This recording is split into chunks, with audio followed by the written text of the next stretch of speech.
Hi, I'd like to introduce you to Rocky. Rocky is a Siberian Husky, and this particular breed is known as a working breed, but that particular characterization doesn't apply all that much to Rocky, because Rocky's about the most laid-back dog that you could possibly find. In fact, he's also a very agreeable dog. He doesn't meet a stranger. He's always willing to roll over to get his belly rubbed by almost anyone, and he's also very friendly. If he met you and had never seen you before, he'd be very likely to give you a husky hug. Snack boy? This is Flurry, an American Eskimo, who, unlike Rocky, has a very different kind of personality. The similarities lie in that she is affectionate, very warm, likes to roll over, get her belly rubbed. The difference is that she is very close to her people, but strange dogs or strange individuals, it takes her a while to warm up to. So she is a little more introverted, generally speaking. And there's yet another characteristic that differentiates her from Rocky's personality as well, and that is she's probably a little more open to adventure. Her heritage originates back with circus dogs, with the Ringling Brothers and Barnum and Bailey Circus, so she's willing to do all sorts of acrobatics and that sort of thing. Okay, you want a snack? There you go. Okay, so what is personality exactly?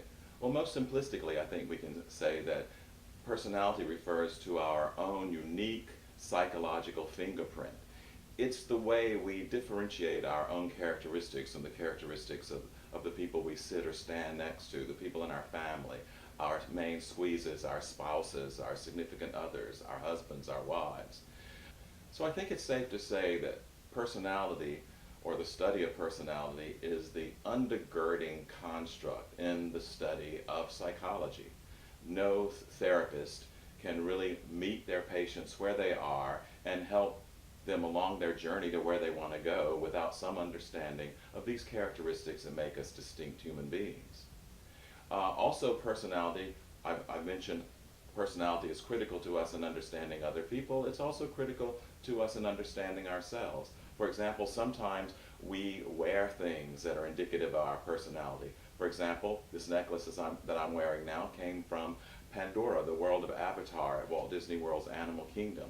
So I'm a big fan of Disney, but I also like what this Pandoran language symbol says here, in that it stands for harmony. Also, I know that I am probably an ambivert, which means that I trend toward introversion. However, if the situation calls for it, I can stand up in front of a group, I can make a speech, I can fraternize with other members of a social group fairly easily. However, I tend to draw my energy from those moments of solitude. And so there are some personality theorists who say that, really all we need to know in terms of personality is where we fall on that extroversion-introversion scale. So it's important now to take a look at the various theories of personality, and in fact, this chapter in your textbook spends a lot of time talking about these several theories that undergird personality, the study of personality. And of course, we start, as we usually do, with Sigmund Freud. Sigmund Freud, he came up with the triadic structure of personality. He talked about the ego, the id, and the superego. These are probably terms that many of you have heard of before.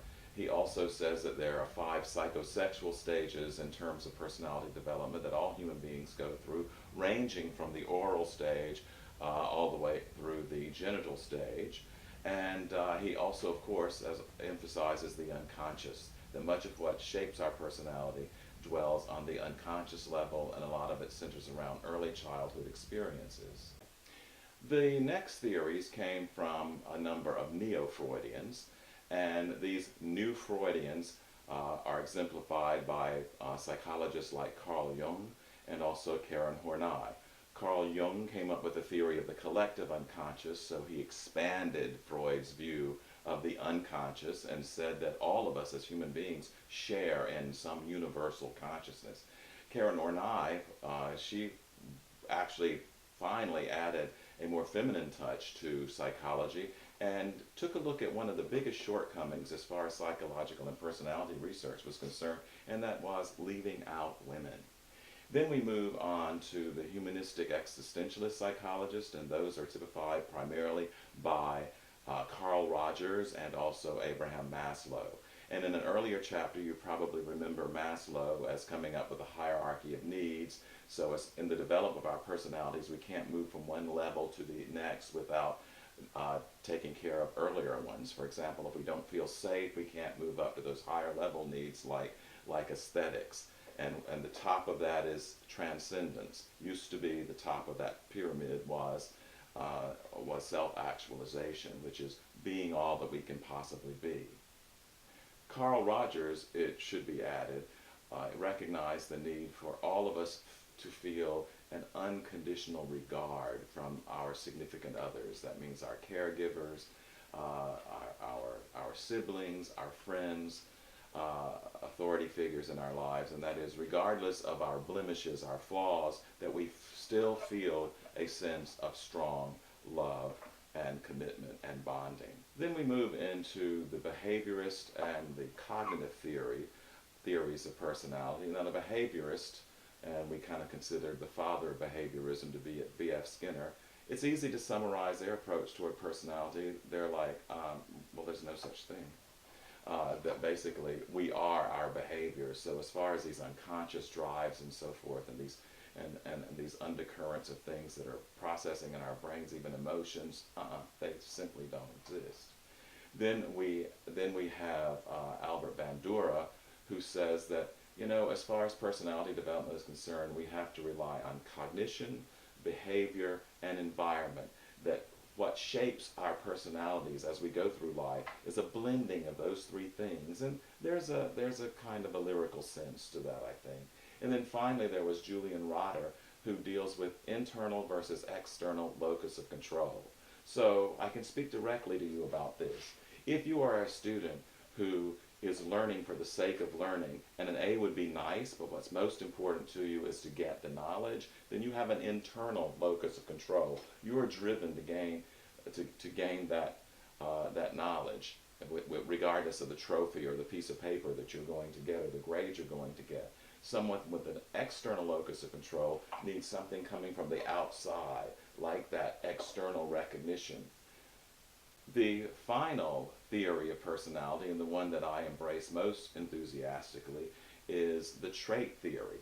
And trait theory is most typified by something we call the five-factor model. In other words, after some theorists culled through thousands of adjectives from the dictionary to see which adjectives could describe personalities, we finally came up with 5 ranges of personality.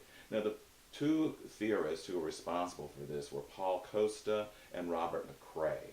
And so, if you remember this mnemonic device, which is kind of downplayed, I think, in your textbook, just remember the word ocean.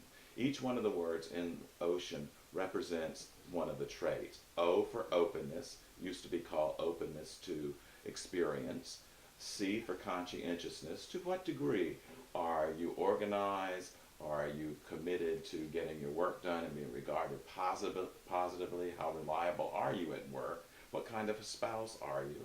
E for extroversion, and remember these are ranges, so we're taking a look at where you fall on a range from introversion to extroversion. And one aside I must make here is that shyness and extroversion are not one and the same thing.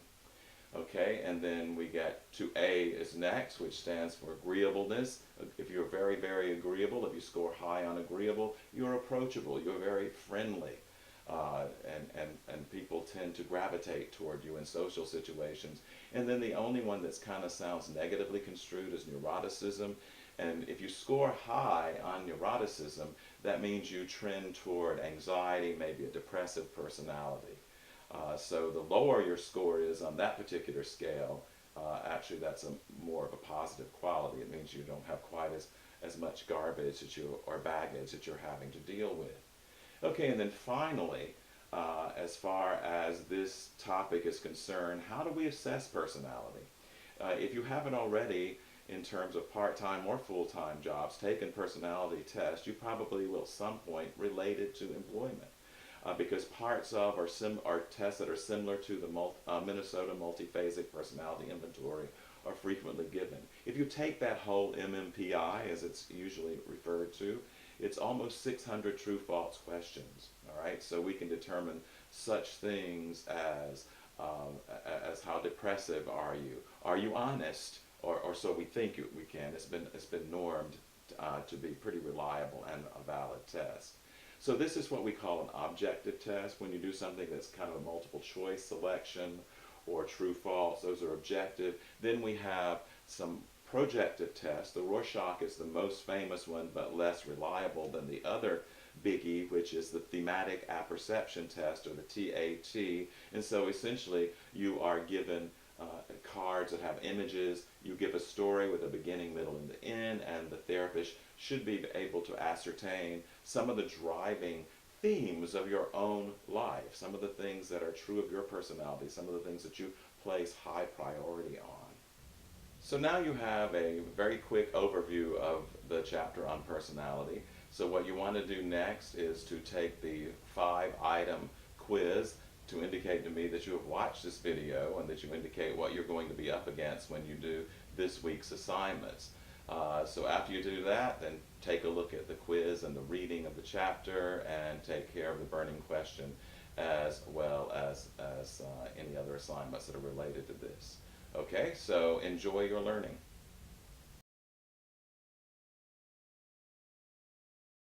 And the two big theorists as far as trait theory is concerned are Paul